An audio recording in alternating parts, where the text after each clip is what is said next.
Hello everyone, welcome to my YouTube channel and another video. আজকে day 24 of my 30 days blog challenge. সকালে উঠে দেখতেই পাচ্ছ breakfast করছি। আজকে ব্রেকফাস্টে খাচ্ছি ভাজা মুড়ি আর চা। চা খেতে খেতে মানে অনেকদিন ধরেই আমি চাটা খাচ্ছি। কারণ কফি শেষ হয়ে গেছে এজন্য। এরপরে বিছানাটা ঠিক করে নিচ্ছি। বিছানাটা ঠিক করে ভাবলাম অয়েলিংটা করে নিই। কেননা অনেকদিন ধরেই ভাবছি অয়েলিং করব। আর অয়েলটা দেখেছিলাম জমে গেছে। এজন্য রোদে দিয়েছি।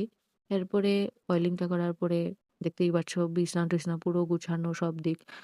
আজকে যা, যা কাজ করেছিলাম সেগুলা কিছুই রেকর্ড করিনি।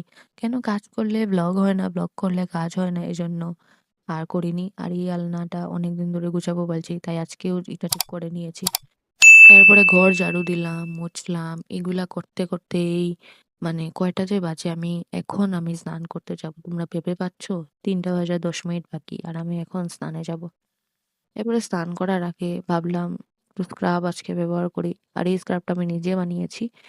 আর বেসনটা বলেছিলাম বোনকে আরকি নিয়ে আসতে দোকান থেকে। তাই আজকে এনেছে। ওই বেসনটাই মিলাচ্ছি আরকি। বেসনটা কম ছিল এজন্য বেসনটা আরকি মিলাচ্ছি। এরপরে স্নান-টান করে আসলাম। স্নান-টান করে স্কিন কেয়ার করলাম। ভাবলাম আর রান্নাঘরে গিয়ে দেখলাম পনিরের তরকারি। তাই ঝটফট অনলাইনে অর্ডার করলাম বিরিয়ানি। আর বিরিয়ানিটা এসে গেল। তারপরে আবার আজকে সানডে। আর ভাল লাগছে না আজকে ভাত খেতে তাই করলাম।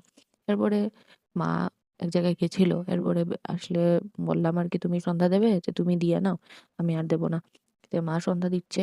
সো আজকের জন্য এটুকুই থাকলো। ভালো লাগলে লাইক, কমেন্ট, শেয়ার নিশ্চয়ই করবে। আর সাবস্ক্রাইব করতে ভুলবেন না। তো আজকে আসি। টাটা।